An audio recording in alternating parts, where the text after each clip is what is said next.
Hey, how you doing? You know,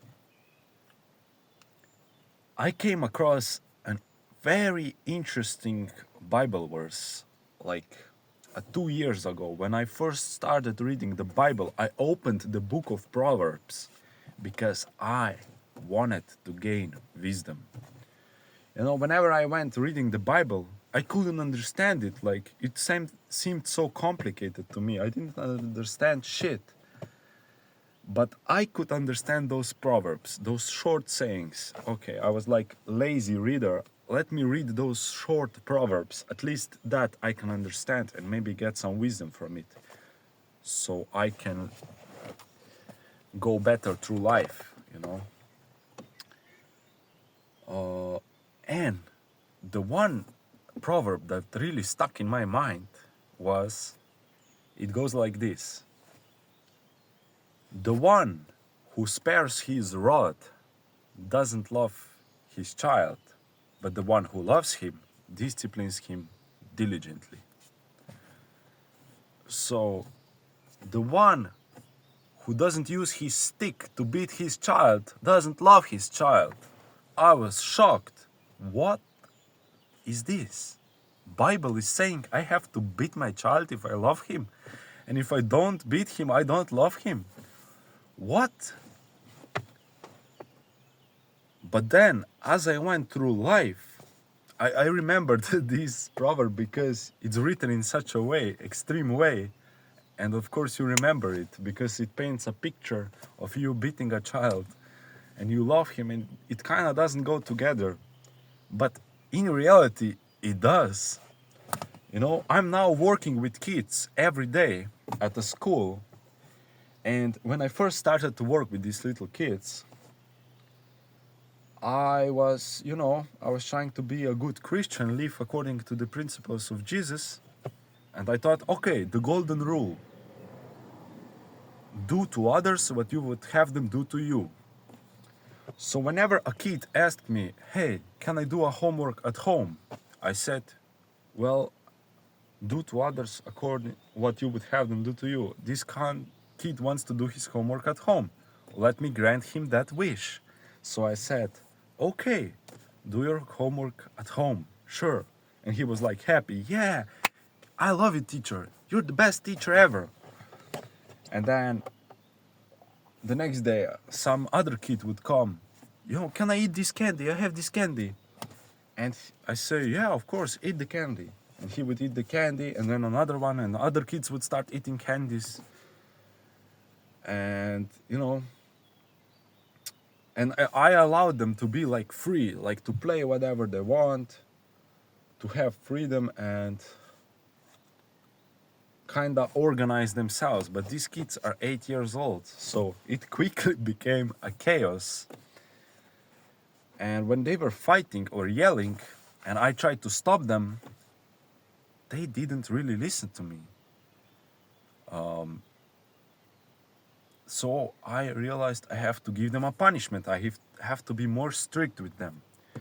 So when things got out of hand, I started giving serious punishments. I saw what hurt them the most. It hurt them when they couldn't play. So I said, if you don't behave well, you will not play. I isolated that kid if he was being bad. So, okay, that worked. And then, as the time went on, I became more and more strict. And kids still loved me. Actually, they loved me more the more strict I became. Nowadays, whenever they come to me and ask me some bullshit wish, I tell them, like, can I do homework at home? I say, no, do it here, right now. No excuses, Because I realize in the long run, this is gonna build him a discipline, and it's gonna be, he will become a disciplined person, and this is the true gift that I can give him, that I can make him a disciplined person now, because it's much easier to make him disciplined now when he's 8 years old than if he becomes spoiled And then when he's 24 years old, like me, now all of a sudden he has to become disciplined. It's gonna be very hard. He's already became this wicked person.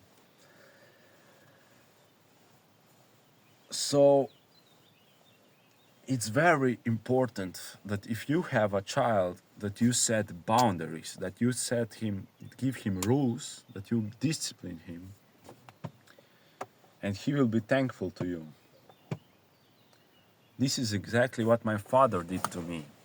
One of my core memories in the back of my mind is that I remember my father beating me, putting me over the knee and beating me on the ass, you know. That stuck in my memory. You know, no conversation, nothing he could say to me, explain to me why I'm being bad and I shouldn't do it. It just doesn't work with a kid. A kid cannot understand until you like connect to his brain, that he connects, okay, if I beat another child, I am gonna receive a punishment, so it's bad. And that connection in his brain forms that if I do something bad will happen to me. You know, we were talking with my father 2 weeks ago. I asked him if he remembers beating me on the ass, and he said, yeah, I did beat you on the ass a couple times when you were smaller, but then I didn't need to do it anymore. And yeah, like he told me the story of how I was chasing my cousin with a stick and wanted to beat her. And he just grabbed me, you know, and beat me on the ass. And I was crying. And he said my mom was yelling from the stairs, "Yo, don't beat him, don't beat him. What are you doing? You know, leave him alone." And but the reality is, you see, that's the problem if you get raised by a single mother. She will probably not beat you. She doesn't have the heart. She doesn't see the consequences far ahead. That if she doesn't set the boundary, that you will get spoiled. You know, my father realized he also didn't want to hurt me, you know. It's not like he wanted to hurt me. He wanted good for me by beating me. You see, he thought it's better to sacrifice, 10 minutes of my child crying, being in pain, but then he will be good for all his life. He will know right from wrong, you know? And I never was a bully in school. I never bullied anyone. I became a good kid, a good person who never hurts anyone unintentionally, like for no reason. Never. Only my brother when we were fighting like all brothers do, But if he didn't beat me, if he said, "Yo, I don't want to beat my child, why would I put him in pain?" But then I would suffer all my life because I would be spoiled, I would be rebellious, I would not know the boundary that you shouldn't hit another person. Because I would think there are no consequences.